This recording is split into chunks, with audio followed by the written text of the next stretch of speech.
তিন তালাক দেওয়ার পরও দুজনে পুনরায় সংসার করে, এটা কতটুকু বৈধ?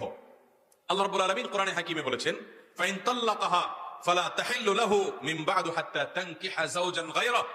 যদি কোন স্বামী তার স্ত্রীকে এক, দ্বিতীয় এবং তৃতীয়, প্রথম এবং দ্বিতীয়র পর তৃতীয় তালাকে যদি দিয়ে ফেলে, তাহলে ওই স্বামীর জন্য সেই স্ত্রী আর হালাল নয়। পৃথিবীর সমস্ত হুজুর একসাথ হয়ে যদি ওই স্বামীকে তওবা পড়ায়, তারপরও তার ওই স্ত্রীর জন্য তিনি হালাল হবেন না। এমনকি কাবা শরীফের ইমাম সাহেবকেও যদি আপনি নিয়ে আসেন আর তিনি আইসাও যদি তওবা পড়ায় দেন, তাতে কি হবে না? সংসার আর জোড়া লাগবে। আমি সবসময় বলার চেষ্টা করি, যারা বিবাহিত তারাও শুনে রাখেন, যারা অবিবাহিত তারাও শুনে রাখেন। মনে রাখবেন, দাম্পত্য জীবনে স্বামী স্ত্রীর মধ্যে শত ভেজাল লাগুক, শত গন্ডগোল লাগুক, শত অশান্তি হোক, খবরদার কিছু হলেই তালাক শব্দ মুখে উচ্চারণ করবেন, তালাকের কথা মুখে বলবেন না। এটা এত ছেলে খেলা না, এটা খুব ডেঞ্জারাস বিষয়। একবার বলে ফেলবেন, ব্যবহার করে ফেলবেন, তালাক হয়ে যাবে। এরপর এসে হুজুর কাছে কানলেও সম্পর্ক জোড়া লাগানো সম্ভব হবে না, যদি ওই রকম তালাকে মোগাল্লাজা হয়ে যায়। এক তালাক দিছেন, বাঁচার উপায় আছে। দ্বিতীয় তালাক দিছেন, কখনো সেকেন্ড টাইম কখনো বলছেন, বাঁচার উপায় আছে। এরপরে যদি তৃতীয়বারও বলে ফেলেন তো শেষ, আর তাকে স্ত্রী হিসেবে গ্রহণ করতে পারবেন। এমনকি নতুন করে বিয়ে পড়ালেও সম্পর্ক আর জোড়া লাগা যাবে। কত মানুষ আমাদের কাছে এসে চোখের পানি ফেলে দেয় যখন মাসালা জিজ্ঞাসা করতে আসে। মাসালার উত্তরে দেখা যায় যে তালাকে মোগাল্লাজা হয়ে গেছে এবং স্বামী স্ত্রী হিসেবে আর থাকার সুযোগ নেই। নতুন করে বিয়ে পড়াইলেও কোনো কাজ হবে না।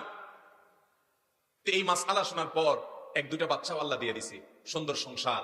শয়তানে মাথা গরম করায়া তালাক দেওয়াই দিস, মানুষরূপী শয়তানরা ফুসলিয়া ফাসলিয়া তালাক দেওয়াই দিস। এরপর চোখের পানি ফেলে, কিন্তু জোড়া লাগানোর সুযোগ আর খবরদার। আমি এক্সট্রা কথা বলি বিভিন্ন জায়গায় যে ভাই, বইয়ের সাথে বেশি মনোমালিন্য হয়ে গেছে, তার অত্যাচারে আপনি অতিষ্ঠ হয়ে গেছেন, ধৈর্য ধারণ করতে পারতেছেন না, পারলে একটা ধাক্কা দেন, একটা সিমটি কাটেন, একটা আস্তে করে ছোট করে একটা বক্সিং মেরে দেন। যদি বেশি উল্টাপাল্টা করেন আপনার বিচার করা যাবে, এটার একটা বিহিত হবে। কিন্তু তালাক মেরে বসে থাকবেন, এটার বিহিত করা যাবে।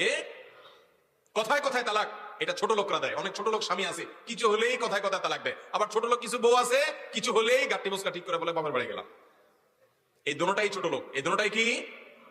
কিছু বন্ধু আছে ছোট লোক বন্ধু, যুবকরা ভালো বুঝবেন, কথায় কথায় কাটি দেয়, কথায় কথায় কিছু হলে বলে কাটি, আর কথাবার্তা বলে না, আরে ব্লক করে ফেলছে, আছে না এরকম? এগুলো হলো ছোট লোক। ঠিক একইভাবে ওই স্বামীগুলা ছোট লোক, যারা কিছু হলেই তালাকের কথা বলে। ওই মহিলাগুলো ছোট লোক, যারা কিছু হলেই বলে তোমার সংসার রেখে আমি বাবার বাড়ি চলে গেলাম।